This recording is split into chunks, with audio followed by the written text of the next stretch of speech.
우리에게 주신 하나님의 말씀은 요한복음 1장입니다. 요한복음 1장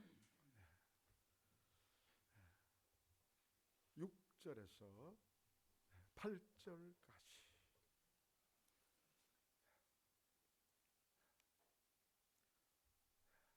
요한복음 1장 6절에서 8절까지 계속해서 요한복음 1장을 읽어가고 있습니다. 자, 지난 말씀도 근거로 해서 함께 우리 봉독하도록 하겠습니다. 하나님께로부터 보내심을 받은 사람이 있으니 그의 이름은 요한이라. 그가 증언하러 왔으니 곧 빛에 대하여 증언하고 모든 사람이 자기로 말미암아 믿게 하리라 하니라. 그는 이 빛이 아니요 이 빛에 대하여 증언하러 온 자라. 아멘. 우리 이어서 우리 평범한 정인, 평범한 정인, 최석 전도사께서 이 말씀을 전해주시겠습니다.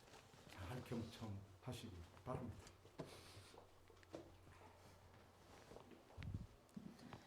먼저 말씀 전하기 전에 기도하시고 말씀 증거하도록 하겠습니다. 하나님 아버지 감사합니다. 주님, 또 이 날 우리를 부르시고 우리에게 이 날 당신을 예배하게 하시고 이 추위 가운데서도 우리가 주님을 향하는 마음을 품게 하시니 감사합니다. 이제 말씀 듣습니다. 말씀 가운데 인간의 말이 전달되는 것이 아니고 우리 가운데 계신 성령께서 깨우쳐 주옵소서. 앞에서 나오는 무슨 말이든지 이해가 되지 않을 수 있습니다. 전달하는 제가 부족하기에 주님의 뜻을 다 전달할 수가 없습니다. 하지만 주님, 부족한 부분은 성령께서 깨우쳐 주시리라 믿습니다. 각자의 안에서 역사하시는 성령님의 역사를 믿습니다. 제 입을 주장하셔서 주님께서 또한 주님께서 원하시는 말씀을 할 수 있도록 인도하여 주옵소서. 예수님의 이름으로 기도드립니다. 아멘. 네. 오늘 제목은 아까 들으셨듯이 평범한 증인입니다. 우리가 증인이라고 하면 좀 평범하지 않게 이해하는 경향도 있는 것 같고, 우리가 이 세례 요한이라는 사람에 대해서 좀 이제 순서대로 또 보다 보니까 그 사람에 대해 좀 살펴볼 필요가 있을 것 같았습니다. 먼저 오늘 말씀 6절을 한번 보시면 맨 앞에 6절만 한번 같이 읽어볼까요? 시작! 하나님께로부터 보내심을 받은 사람이 있으니 그의 이름은 요한이라. 이래 놓으니까 이 우리 성경 우리말에 좀 허점이라면 허점인데, 하나님께로부터 보내심을 받은 사람이라 그러니까 특별해 보이나요? 평범해 보이나요? 되게 특별해 보이죠? 자, 그런데 헬라어 어순으로 이거를 좀 다시 번역을 하면요, 제가 번역을 하면 이렇게 됩니다. 사람이 있었다. 하나님에 의하여 보내졌다. 그에게 붙여진 이름은 요한이었다. 이러면 어떨까요? 헬라어 1장 6절의 맨 처음은 사람이 있었다 였습니다.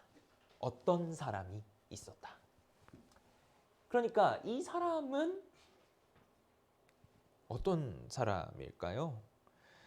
하나님께서 보내셨다라는 뒤에 말만 듣자면 이 사람은 약간 구약의 선지자 같은 느낌으로 이해될 수 있겠습니다. 하나님으로부터 보냄을 받았다. 구약의 선지자처럼 사람을 보내서 백성을 깨닫게 하려고 하신 거죠.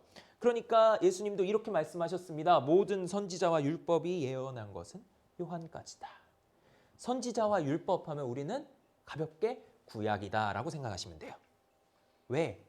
선지자 하면은 이제 구약의 선지서를 가리키는 거고, 율법 하면 이제 구약의 오경을 가리키는 거니까 이 선지자라는 말을 이제 헬라어로 쓰면 선지자지만 선지서도 선지자라고 똑같이 쓰거든요. 그래서 이렇게 번역을 한 거예요. 그러니까 선지서와 율법입니다. 즉 구약의 말씀이에요. 구약의 예언의 말씀. 역사서는 예언을 안 하니까 좀 덜 하니까요. 하나님의 말씀을 전하긴 하지만 미래의 일은 좀 안 알려주잖아요. 그 당시의 일을 얘기하지. 그래서 선지자와 율법, 구약이 예언한 건 요한까지다라고 예수님이 말하고 계십니다. 즉 요한은 구약의 선지자와 같은 개념인 거예요. 그런 사람인 겁니다. 자, 그러면 우리가 흔히 쓰는 아주 흔히 쓰는 귀에 딱지가 듣기로 쓴 요 표현이 있죠. 주의 종. 그렇죠? 우리 주의 종이라는 단어를 누구에게 쓰죠? 흔히 목사님한테 쓰죠. 목사님 내지는 뭐 거의 목사님한테만 쓰는 것 같아요. 한정적으로. 자, 이 주의 종이라는 표현에 대해서 조금 봐야 할 것 같습니다. 왜냐하면 우리가 이 주의 종이라는 표현을 이렇게 좀 목사님을 높이는 표현으로 쓰다 보니까 이 성경적인 이해가 조금 어긋나 있는 것 같다라는 생각이 좀 들기 때문인데요. 자, 그러면 하나 질문을 여러분께 드려보겠습니다. 하나님은 특별한 사람을 들어 쓰십니까?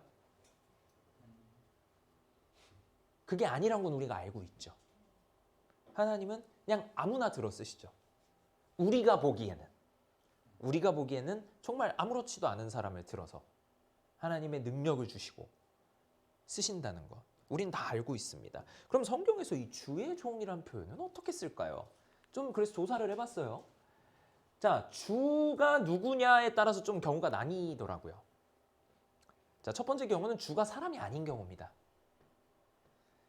아니, 사람인 경우, 죄송합니다. 첫 번째 경우는 주가 사람인 경우. 두 번째 경우가 사람이 아닌 경우고요. 자, 첫 번째 주가 사람인 경우. 그러니까 높임말로 주라고 쓴 겁니다. 히브리어에서는요. 그런 식으로 상대방을 높일 때 극존칭으로서 나의 주님이다라고 상대방을 높이는 표현으로 사용합니다. 그러면 자연스럽게 자기는 나의 주님이면 내가 종이 되잖아요. 그러니까 당신을 높이고 내가 낮아지는.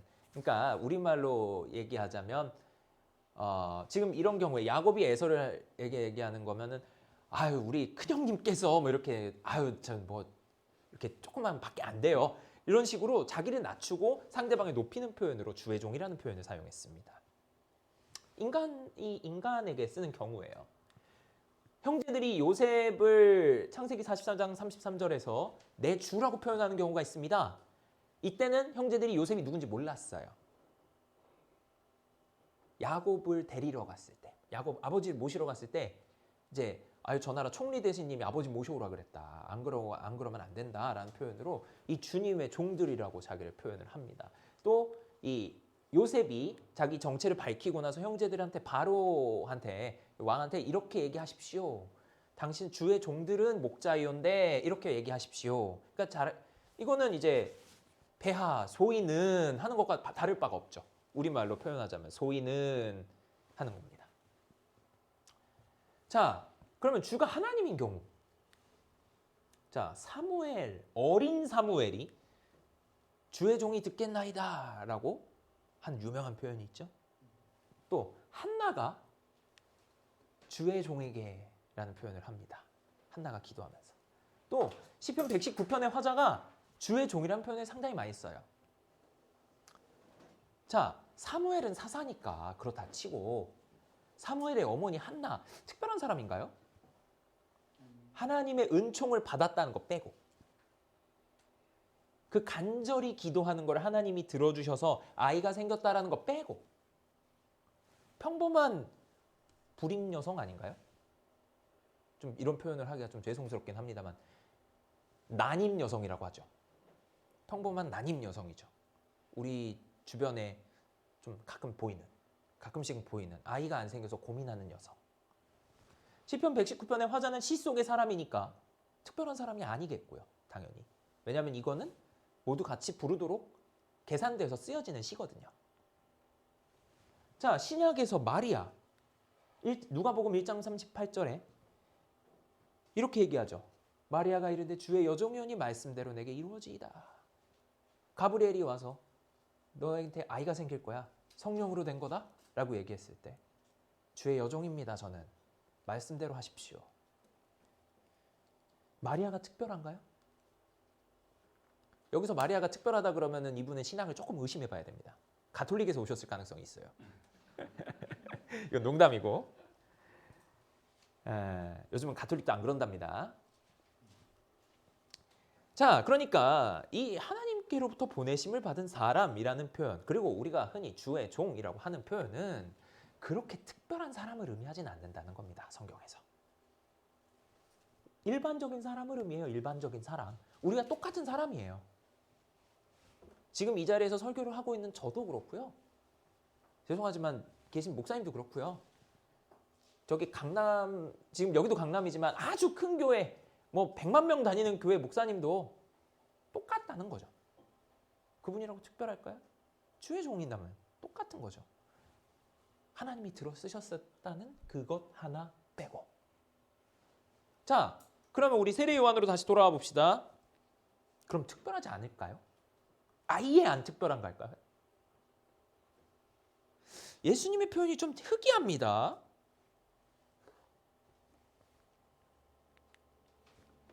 마태복음 11장 9절, 이 말씀 9절만 한번 읽어보겠습니다.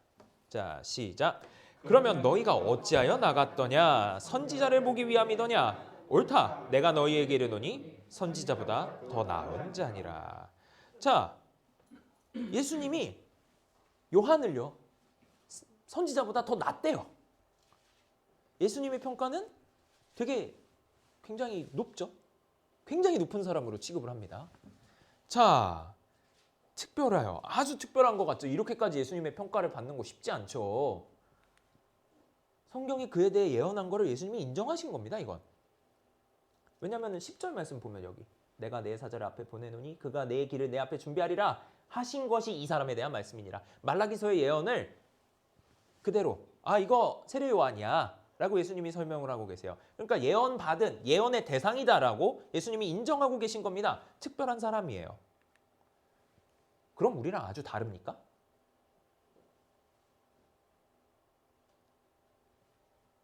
자, 예수님은요, 이 사람이 예언에서 말한 사람이다라는 말을 예언함과 말씀하신과 동시에 이런 말을 하세요.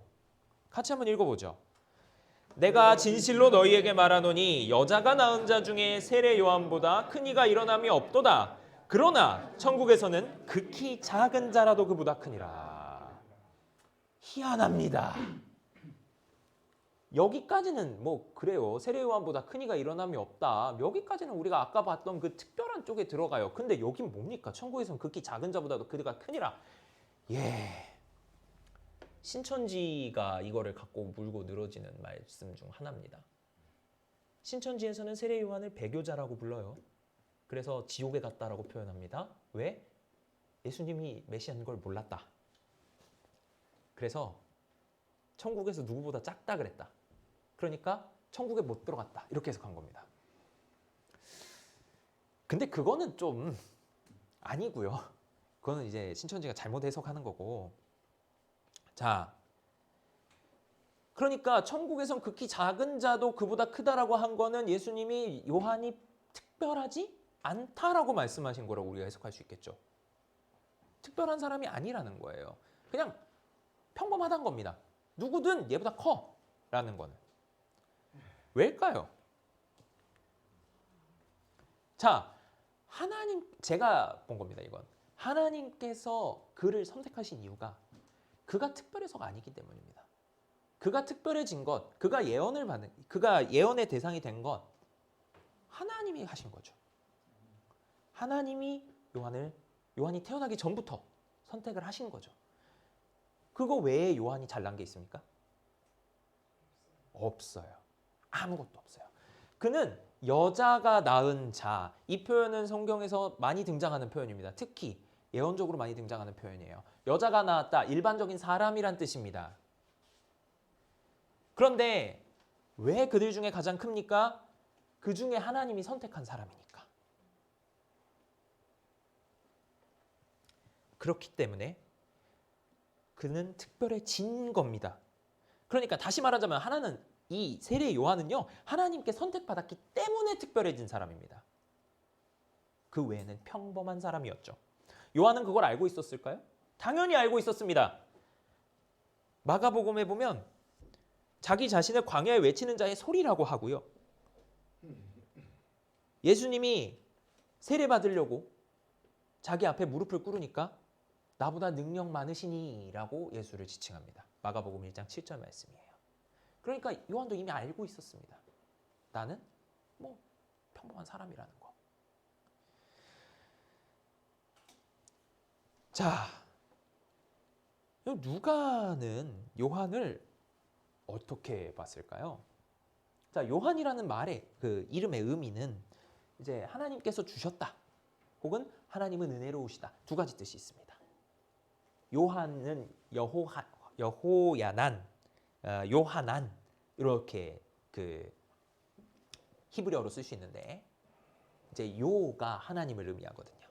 여호와는 은혜로우시다, 혹은 이제 앞에 동화돼서 여호와께서 주셨다, 이렇게 해석하는 건데, 자, 그러니까 요한이 태어난 거를 조금 볼까요? 요한의 출생 과정. 자, 사가랴와 엘리사벳 사이에서 태어났는데 엘리사벳도 난임 가정이죠. 자, 구약의 이삭은 어떻습니까? 사라가 엄청 나이가 먹어요, 그죠? 아버지가 100살이 될 때 그제서야 나오니까 난임도 그런 난임이 없죠. 요즘 같으면 이제 말도 안 되는 일인데. 자, 그런 가정에서 태어났어요. 자, 그리고 그 가정은 그 아이가 태어남과 관계없이 하나님을 충실하게 믿고 있던 가정이었어요.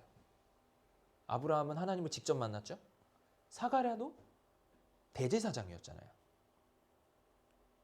제사장이었어요, 제사장. 하나님을 정말 잘 열심히 믿고 있는 가정이었고, 또 하나님의 천사가 직접 와서 얘기를 할 정도였어요.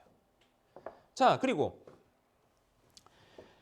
이 이삭이 태어날 때 그 이삭이 태어날 것이라고 예언하는 하나님의 사자들이 아브라함과 사라를 직접 찾아오지요. 창세기에서 17장에서 그리고 18장에서. 그런데 그거를 에이, 말도 안 돼요 라고 비웃습니다. 사가랴도 마찬가지였죠. 아이, 저 이렇게 나이가 많은데 이게 무슨 말씀이십니까? 안 됩니다 그거 라고 비웃었어요. 그러자 이제 좀 다른 거는 아브라함한테는 어떤 벌이 안 들어갔지만 사가랴한테는 입을 막아버리셨죠. 아이가 태어날 때까지. 자, 그러니까 굉장히 그 평행 이론이라고 하죠, 우리가. 이 평행을 달리고 있습니다. 그러니까 이 누가가 본 요한은요, 이삭과도 같은 약속의 아이였던 거예요. 어떤 약속을 가지고 태어난 겁니다. 그런데 그런 요한임에도 불구하고 예수님과는 뭔가 다릅니다. 이렇게 많은 예언을 가지고 이렇게 많은 준비 과정을 통해서 아브라함의 아들과 같이 똑같이 이렇게 평행을 줬는데도 말이죠. 어떻게 다릅니까? 누가복음 1장 80절, 요거는 이제 세례 요한에 대한 평가입니다. 아이가 자라며 심령이 강하여지며, 이 심령이라고 번역된 단어가 우리가 자주 목사님이 설교하실 때도 들으는 그 푸뉴마예요. 성령이라고 번역되기는 영이 강하여졌다라는 표현이 있습니다. 자, 근데 2장 40절의 아기 예수님입니다. 예수님은 자라면서 강하여지고 지혜가 충만하며 하나님의 은혜가 그의 위에 있더라. 영이라는 표현이 없어요. 영이 강하여지는 게 아니라 여기서 자라며 강하여지는 거는 몸이 강해지는 겁니다. 그러니까 영이 강해진다는 표현이 예수님에게는 없어요. 왜요? 뭐하러 강해야 되죠? 강해질 필요가 있나요? 이미 성령과 한 분이신데 더 왜? 그게 필요한가요? 성령을 주셔야 되는 분이 더 강해질 필요가 없는 거죠. 그러니까 누가가 볼 때 세례 요한과 예수님은 결정적인 차이가 있었던 겁니다. 영이라는 부분에서. 자, 그러니까 누가가 본 요한은 약속의 아이긴 하지만 예수님과 같지 않아요. 아까 말씀드렸지만 영이 강해지는 요한과 그럴 필요가 없는 예수님인 거죠. 어거스틴은 이것을 가리켜서 요한은 예수님의 어떤 모형이다라고 얘기를 해요. 재밌는 표현인데, 참 하나님이자 참 사람으로서 세상에 오시는 예수님을 모형을 보여주는, 모델로 보여주는 거예요. 예언이 된 사람의 모습을 보여주는 겁니다. 예수님이 사람으로 오실 것이라는 것을 보여줬다라고 어거스틴은 이야기합니다. 자, 그러니까 누가도 똑같이 아까 우리가 마태복음도 봤고 마가복음도 봤어요. 누가복음도 살펴봤습니다. 그러니까 사복음서 모두에서 요한과 예수님은 결정적으로 차이가 있는 거예요. 자, 그러니까 요한 이 사람은 그냥 사람이었던 거예요. 그러면 우리랑 얼마나 다를까요? 우리도 사람이란 건 똑같잖아요. 더군다나 하나님께로부터 보내심을 받았다라는 측면에서는 우린 동일합니다. 세례 요한보다 못할 게 없어요. 똑같습니다. 왜요? 우리 자신을 하나님께서 안 보냈다고 생각하시는 분 혹시 계십니까? 나는 하나님이 보내신지 모르겠다. 아마 안 계실걸요. 하나님께서 세상에 보내신 존재들이 여러분이에요. 저이기도 하고요. 한 사람 한 사람을 하나님께서는 이미 예정하셔서 부르셨고 이 자리에 보내신 거예요. 세상에 보내신 거예요. 가정에 보내셨고. 그러면 우리는 세례 요한과 다를 바가 없는 사람입니다. 똑같은 사람이죠. 자, 그런데 우리가 이거는 좀 조심해야 될 것 같습니다. 우리 자신은 구원이라는 측면, 하나님께서 보내셨다라는 자각의 측면에서는 좀 특별해요. 그건 맞습니다. 그 외의 것. 아까 말씀드렸죠? 세례 요한 역시 하나님께서 보내셨다라는 그 사실을 빼면 별 볼 일 없는 인간이라고요. 평범한 인간이라고요. 우리도 우리 자신을 봤을 때 그 구원의 사실 하나 빼면 나은 거 있습니까? 구원의 확신이란 거 빼면 우린 똑같아요. 저 밖에서 그냥 길거리 걸어 다니면서 술 드시는 분하고 우리랑 본성적으로 다를 게 없다고요. 그렇지 않습니까? 인간이라는 본성에서. 그 뒤에 행위는 뭐 좀 다를 수 있겠죠? 근데 성경은 얘기하죠. 행위는 가치가 없다고. 자, 그러니까 우리는 이 하나님께로부터 보내심을 받았다는 것을 인지한 순간 다른 사람보다 더 낮아질 수밖에 없습니다. 왜요? 우리가 아무것도 없다라는 사실을 알아버렸기 때문입니다. 그걸 모르면 높아지는 겁니다. 모르면 용감하대잖아요. 알면 나 자신한테 뭐가 없다는 걸 알면 낮아질 수밖에 없는 거죠. 다른 이보다 나을 게 하나 없다는 것을 깨닫기 때문에 우리는 다른 사람보다 더 낮아질 수 있고 낮아집니다. 실존적으로 그럴 수밖에 없습니다. 즉 하나님의 선택이란 특권이고 은총이고 이 은총은 동시에 우리에게는 아무것도 없다라는 것을 알려주는 고발자이고 하나님께로 인도하는 인도자이며 페이스메이커입니다. 같이 띄워주는. 사도 바울은 이렇게 고백합니다. 그러나 내 어머니의 태로부터 나를 택정하시고 그 은혜로 나를 부르시니까. 이 나를 부르신 이는 당연히 하나님입니다. 하나님께서 나를 부르셨다. 이런 것을 그는 하나님을 만나고 깨달은 겁니다. 그러면 자연스럽게 그는 어떻게 얘기할 수밖에 없습니까? 내게 유익하던 것을 내가 그리스도를 위하여 다 해로 여긴다. 왜요? 그야 당연하죠. 특별해지는 게 내가 갖고 있는 것 때문이 아닌걸요. 내가 갖고 있는 게 거추장스러워지지 않겠어요? 내가 가지고 있는 것, 내가 특별해지는 이유는 하나님의 선택이에요. 그러면 내가 지금까지 갖고 있던 거는 다 뭡니까? 그냥 쓸데없는 장식이에요. 가치 없는 장식이에요. 그러면 이게 다 해가 되잖아요. 달리기를 해야 되는데 장식 주렁주렁 메고 뛰는 선수가 있습니까? 다 떼잖아요. 그냥 육상 선수들 보면 거의 이제 몸에 딱 달라붙는 옷만 입고 뛰잖아요. 그건 이제 보여주지 않아야 할 부분은 안 보여줘야 되는 거였기 때문에 필요한 것만 남는 겁니다. 그리고 자기 자신의 실존을 깨닫습니다. 내가 어느 위치인지를 깨닫고 이 은총이 페이스메이커가 된다는 건 그 말입니다. 내가 이미 얻었다 함도 아니요 온전히 이루었다 함도 아니라 오직 내가 그리스도 예수께 잡힌 바 된 그것을 잡으려고 달려간다. 내가 아직 구원에 100% 도달한 게 아니라는 것을 이 은총은 알려줍니다. 하나님께서 나를 선택하셨다는 그 하나만이 내게 특별한데 그러면 나는 지금 무엇을 하고 있느냐가 대비돼 보이기 때문입니다. 예, 우리는 구원 빼곤 불신자보다 나은 게 없어요. 저도 그렇고요. 그러나 그런 우리를 하나님이 부르셨다는 것, 그것이 은총입니다. 그리고 그거를 이미 하나님이 알려주셨는데도 부인한 게 유대인들이에요.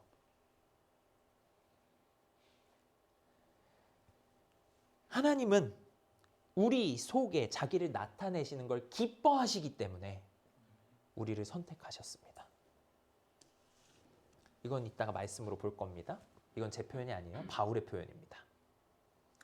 그렇기 때문에 우리한테 있어서 사람의 기준은 인정 대상이 아닙니다. 그럴 수가 없어요. 다 똑같아요. 다 가치 없어요. 아까 말씀드렸죠? 장식이라고. 쓸데없는 장식. 자, 이스라엘에게 하셨던 말씀은 이겁니다. 신명기 7장 7절. 여호와께서 너희를 기뻐하시고 너희를 택하시면 너희가 다른 민족보다 수요가 많기 때문이 아니니라. 너희는 오히려 모든 민족 중에 가장 적으니라. 여호와께서 다만 너희를 사랑하심으로 말미암아 또는 너희의 조상들에게 하신 맹세를 지키려 하심으로 말미암아 자기의 권능의 손으로 너희를 인도하여 내시되. 하나님이 너희를 사랑하셔서 택했다. 이 말씀을 했는데도 그들은 우리가 잘났다라고 얘기를 한 겁니다. 선택받은 게 어떤 스테이터스가 된 거예요. 왜 선택했는지가 중요하잖아요. 선택받은 사람은.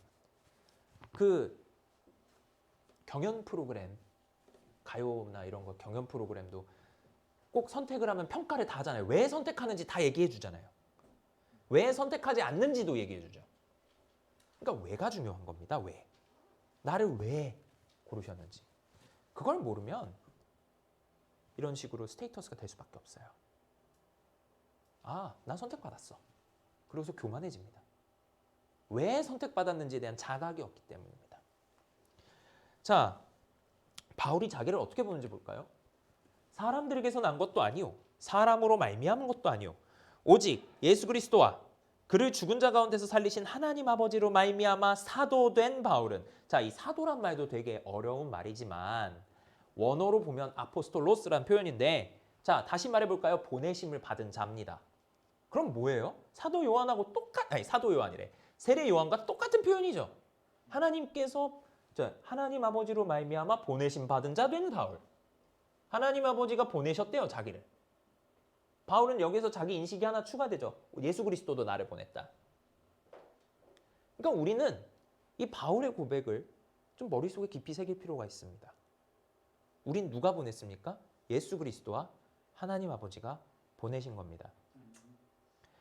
사도 바울도 우리보다 물론 위대한 믿음의 선조죠. 이런 식으로 믿음을 잘 정리한 분이 어디 있겠어요? 하지만 본성적으로는 우리보다 나을 게 없다는 거 기억하셔야 됩니다. 그렇기 때문에 바울은 우리를 형제라고 부르고 다른 동역자들도 형제라고 불렀습니다. 자기가 나은 게 없다라는 인식이 있기 때문입니다. 자, 그 바울이 자기 자신을 이렇게 불렀다 그랬죠? 어머니의 태로부터 나를 택정하시고 하나님께서 그의 은혜로 나를 부르셨다. 근데 그의 아들을 이방에 전하기 위하여 그를 내 속에 나타내시기를 기뻐하셨을 때에 하나님께서 내 속에 자기 자신을 나타내는 걸 기뻐하셨대요. 하나님께서 나를 선택하는 걸 기뻐하셨다. 내 안에서 그분이 나오는 걸 기뻐하셨다. 하나님은 여러분 한 사람 한 사람 안에, 여러분 자신 안에 하나님을 드러내시는 것을 지금도 기뻐하고 계십니다. 지금도 기뻐하십니다. 그러면 여러분은 뭘 해야 할까요? 그 기뻐하시는 일을 하면 되지 않을까요? 드러내면 되지 않을까요? 그런 사람은 우린 뭐라고 부릅니까? 증인이라고 부릅니다. 이 평범한 사람이었던 세례 요한, 또한 바울, 그리고 여러 믿음의 선배들, 지금의 우리, 그의 목표는 뭡니까? 증언입니다. 그리스도인 평범하죠. 목표를 지니고 보내진 사람입니다. 증언하라고. 오늘의 말씀에도 나옵니다. 1장 8절에 이 빛에 대하여 증언하러 온 자라. 그가 증언하러 왔다라는 말도 7절에도 나옵니다. 그러니까 계속해서 증언이 나와요. 증인의 권위는 그럼 어디서 옵니까? 부른 사람에게서 오겠죠. 법정에서 증인 왜 불러요? 누가 부릅니까? 변호사나 검사가 부르죠. 판사에게 허락을 받아서. 그 사람에게서 오는 거예요. 그러니까 그리스도인의 권위는 그를 부르신 하나님께, 예수 그리스도에게서 나옵니다. 그런데 증인의 속성은요, 자기 말을 못해요. 자기가 막 하고 싶은 말을 할 수가 없어요. 질문에 대답해야 되는 거죠. 증인한테 보통 증인이 막 말이 길어지면 판사가 자르잖아요. 그 말 얘기하지 말라고. 또 변호사도 말이 길어져서 이상한 말 나올 것 같으면 말이 잘라버리잖아요. 묻는 말에 대답하라고. 법정의 증인은 그러니까 검사나 변호사가 요청했던 내용을 말하는 겁니다. 자, 조금 더 남긴 했는데, 자, 그러면 그 증인의 말에는 효력이 언제 생길까요? 이게 우리가 이제 법정의 증인은 잘 아니까, 여러분이 잘 아시니까 좀 유추를 해보죠. 증언의 말엔 효력이, 증인의 말에 효력이 언제 생겨요? 증언석에 섰을 때겠죠. 증언석에서 내려와서 말하는 거에 무슨 효력이 있습니까? 법적인 효력은 없어요. 올라왔을 때 생깁니다. 그러면 자, 성도는 언제 증언석에 씁니까? 불행하게도 365일 쉬는 시간 없이 섭니다. 이게 우리에겐 불행한 일이에요. 어찌 보면 행복한 일인 동시에 불행한 일입니다. 쉴 수가 없습니다. 특별하게는 그들의 박해 상황 속을 이야기합니다. 성경에서 증언이란 단어가 나올 때는 보통 박해 상황을 얘기합니다. 어떤 공청회 앞에, 공청회라고 하기보다는 재판장에 섰을 때 하나님, 예수 그리스도를 증언한다. 예수 그리스도는 나의 주님이다라고 증언하는 것을 성경에서는 이야기하는데요. 그건 특별한 상황이고, 그게 아닌 상황에서는 매 순간이 증언의 삶입니다. 그런데 증인의 말은 왜 이 효력이 생깁니까? 이게 검사나 변호사가 하는 말에 신빙성을 더해주는, 검사나 변호사의 말로 인정되기 때문입니다. 그러면 증인의 말은 그들을 부른 사람의 말입니다. 그러면 성도의 말은 누구의 말입니까? 그들을 보내신 예수 그리스도의 말이요, 하나님의 말입니다. 하나님의 말씀이고 하나님의 영이며 복음의 비밀을 알리는 것입니다. 그래서 에베소서에서 바울은 내게 말씀을 주사 나로 입을 열어 복음의 비밀을 담대히 알리게 하옵소서 해달라고, 기도해달라고 요청합니다. 에베소 교회 신도들에게, 신자들에게 기도를 요청합니다. 왜일까요? 자기가 재판장에 자주 가거든요. 재판정에. 그리고 밖에서 이제 전도하는 일을 많이 했어요. 노방 전도라고 우리가 보통 불리는. 당시에는 이제 노방이라고 하기보다 이제 아고라에서 이제 얘기하는 게 많았는데. 자, 그러면 왜 증인이 필요할까요? 왜? 이렇게 질문할 수 있잖아요. 하나님이 전능하시면 왜 필요합니까? 다 하실 수 있을 거 아니에요. 사람을 확 뒤집어놓는 것도. 하나님 하시잖아요. 실제로 우리는 그런 걸 보잖아요. 그런 기적을. 사람이 갑자기 어떤 하나의 계기 때문에 확 뒤집어져가지고 사람이 바뀌는 거. 할 수 있잖아요. 왜 사람으로 하여금 증언하게 하실까요? 왜 그렇게 하실까요? 혹시 믿게 하실 만한 능력이 없는 건 아니겠죠? 그런데요, 이건 두 가지 차원에서 봐야 합니다.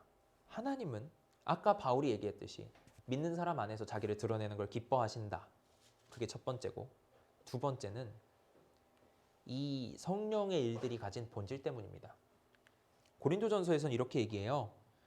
육에 속한 사람은 하나님의 성령의 일들을 받지 아니하나니, 이거는 그것들이 그에게는 어리석게 보이며 또 그는 그것들을 알 수도 없나니 그러한 일은 영적으로 분별되기 때문이라.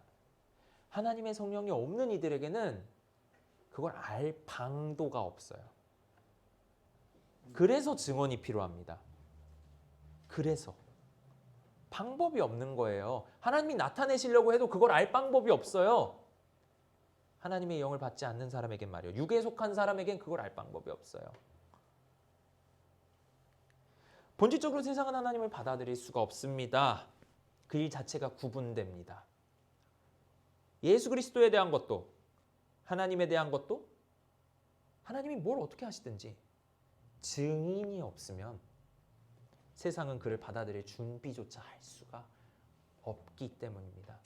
무능력하기 때문이에요. 여러분, 우리는 하나님께서 증인으로 부르신 사람들이고 우리는 또한 평범한 사람들입니다. 세례 요한이 그랬듯이, 사도 바울이 그랬듯이, 우리 주변의 모든 다른 사람들이 그렇듯이 평범하고 그 가운데 하나님께서 우리를 들어서 자기를 나타내길 원하십니다. 우리가 이번 한 주 살아가시면서 모든 순간에 어떻게 하면 하나님이 나타날까를 깊이 고민해 보시는 한 주가 되셨으면